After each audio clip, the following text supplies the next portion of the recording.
Settimana scorsa, che è una fan di Enya. Lei scriverà pistoia in Toscana e vorrebbe vedere un video di Enya che risale un po' di anni fa, Book of Days. Quindi per te, eccola qua, Enya.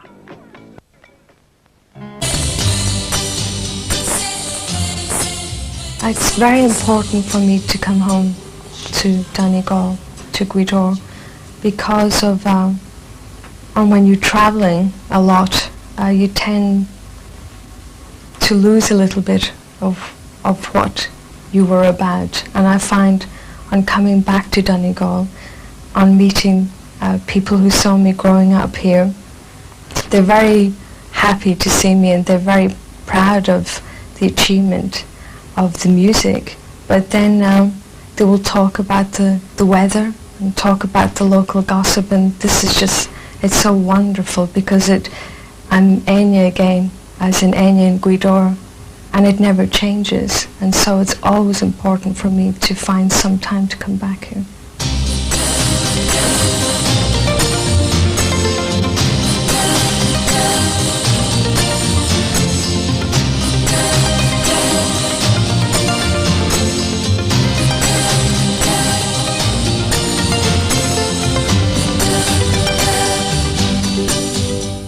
The melodies I composed first were instrumental, and when somebody would comment, "Oh, this is very Irish," I couldn't see it, but now I can see it. But it took me a while to see the influence of growing up in an area like Gweedore coming through the music.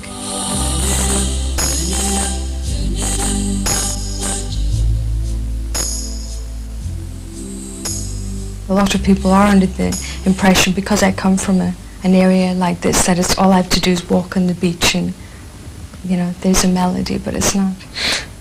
It would be impossible to just sit back and wait for the inspiration to happen. I've actually got to sit at a piano and to keep playing and recording ideas for days on end, and then I listen back and there might be just a few chords or a little melody, and then I know this is going to work. To start an album, I go into a studio and I start to compose music all on my own. And then at a later stage, I'll bring Nicky in and I'll play in some tapes. And we decide on what tracks that I'd have to actually develop. They'd only be very short little themes that I play to him. So then we decide, this would be nice as an instrumental, this would be nice as a song. So then I go in again and then I finish writing them. And then we start to arrange them, and then this is where Roma comes in as well.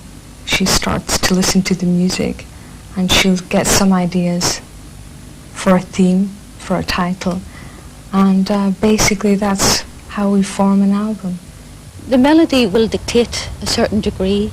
It'll dictate the type of theme that you're going to use, and sometimes it's just purely something small that will set an idea off. You know, for example, with Orinoco, it was a case of me coming out to the studio to listen to the pizzicato, and while I was listening to it, I was looking out the window and I could see my two children skipping, and that's actually what sparked off the idea for Orinoco. It's to do with imagination. It's a journey of the imagination. Roma Ryan, she's from Belfast. Nicky Ryan, he's from Dublin, and myself, I'm from Gweedore. So there's a big sort of difference as far as how we were brought up. And we bring this into the music as well, because I bring in a lot of Gweedore and the Irish singing, and I think Nicky brings in a lot of the music he was involved with when he was growing up. Because of then he got so interested in the music, he became a sound engineer. But like basically he would have been listening to the Beatles, Beach Boys and Phil Spector, whereas I would have been concentrating on listening to traditional music and later on getting involved in classical music. So it helps in a way that when we get together, there are clashes, there has to be, you know, to make it interesting for us. It starts with music for the Celts, and there was a lot of different types of music to be written for that. And basically after that, we wanted to work the same way, 3 people, but musically we didn't know. in which direction to go, and we didn't want to push it either. So when a record company like WA came to us and said they were interested, we had to make sure that we had enough room that we could expand on what we were doing rather than suiting what was Flavour of the Month. And we found that we could work together with this record company, but before that we steered away purposely from other record companies because we felt that they might influence us in the wrong direction. I heard the soundtrack to the Celts TV programme, which Enya had done, and I thought, what's this magical music? And it was such an antidote to the sort of the day's work that every night I went home and played this the soundtrack from the Celts. And then I met her in Ireland, and she was telling me how she was signing to another record company. I went, no, you can't do this. You must sign with us. And I did it really just as a self-indulgence. I thought this was beautiful music and wanted to be associated with it. There wasn't really a kind of commercial edge to it at all. We're very grateful for David Puttnam on taking on an unknown on the basis of someone's first 6 melodies, which were mine. And basically we worked with him on a film called The Frog Prince, and he helped us to get started. Something about the story reminded me of Enya and Enya's music. I sent it to them, Roma and Enya, and they liked it a lot. And we worked, I think, 6 months. Well, they worked 6 months on the score of the film and delivered what I think is an absolutely gorgeous score, beautiful score. A lot of film people have approached us to work on films, and unfortunately we don't have the time to work on an album and do films. But we do see that it is certainly something that we'd like to work on.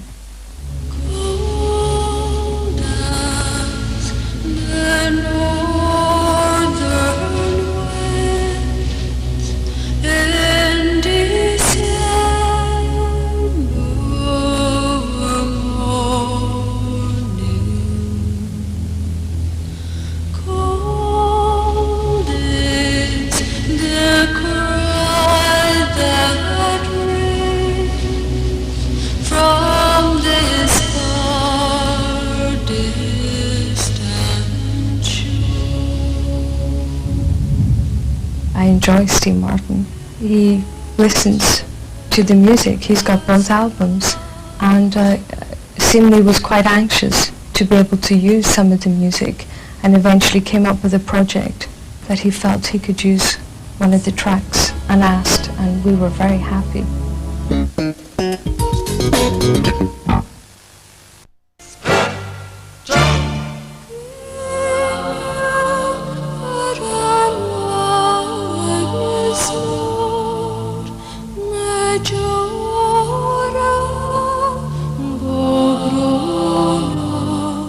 There are some tracks in this album, and we're talking about hundreds and hundreds of voices.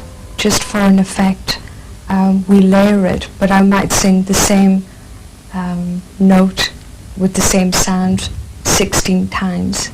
And then I would do this for maybe 6-part harmony. And this is only for one section, maybe a little link in a piece. And then I'd go to the next link, and this would have to be done. And this takes a long time.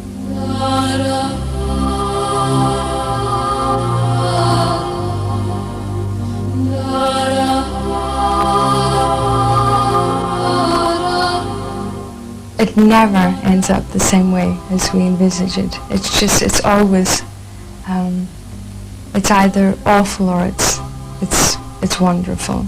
And sometimes you hear in a section in a music, maybe an instrumental part, we decide to maybe record 500 vocals, and it doesn't work. You've just got to be very brutal and just press the erase button and they're gone.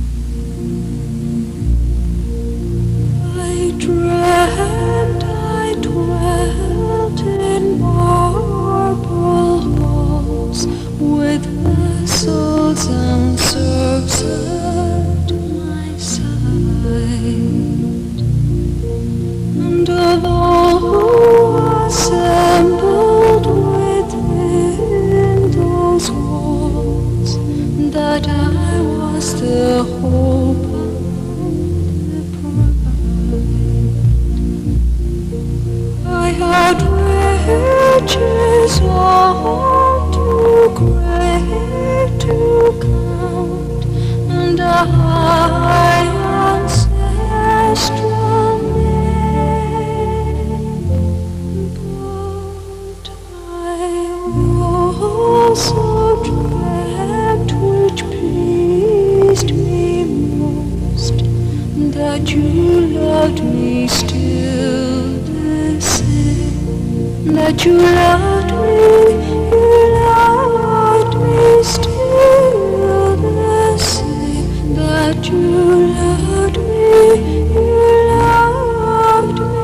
still.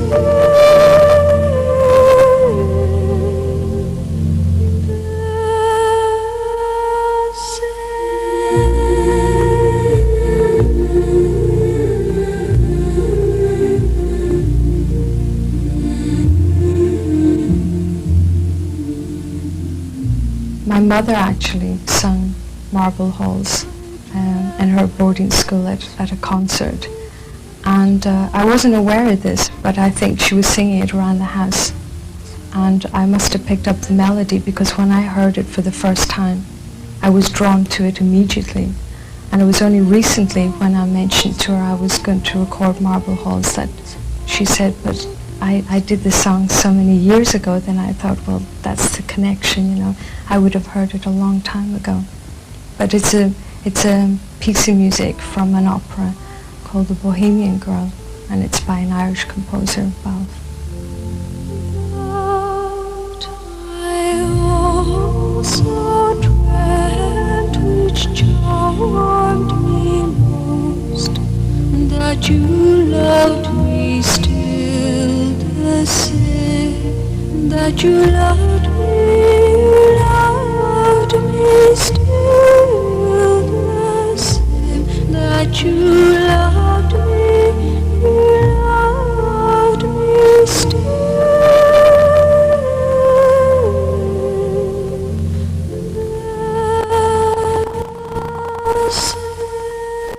Because I play and I sing, I mean all the instruments on the album, I know each part individually, so it's difficult for me to assess what the album is like. So it's only after, say, a few weeks later, on hearing a track, that I can listen to it like a listener would hear it for the first time, because it would then be like a whole piece of music rather than all the little sections in it. My life goes on in endless song, above earth's lamentation. I hear the real, though far off home, the tales I knew creation. Through all the tumult and the strife, I hear its music ring. It sounds an echo in my soul. How can I keep from singing? The hymn is 250 years old, and it was introduced to me by Nicky, and I'm working on it in the studio. I felt on the last verse it was such a pity to sing "How Can I Keep From Singing" and to finish, so I started to hum a little melody that the piece made me feel that would suit it, and therefore I started composing little parts of the melody to complement it. And the more I would sing and work on it, the more it became more an Enya track. What though the tempest loudly roars, I hear the truth it liveth, and though the dark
would be absolutely wonderful to be up on stage performing the music, because I had a great love for the stage, and I still do.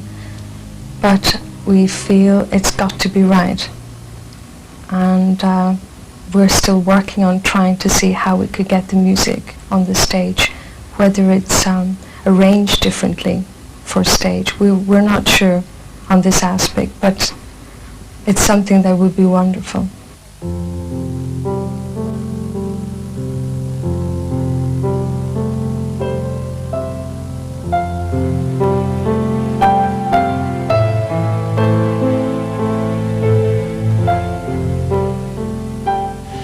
I think my biggest ambition is just to write wonderful melodies, and that they would be very lasting melodies, and that they would stay for a long, long time when Enya's gone.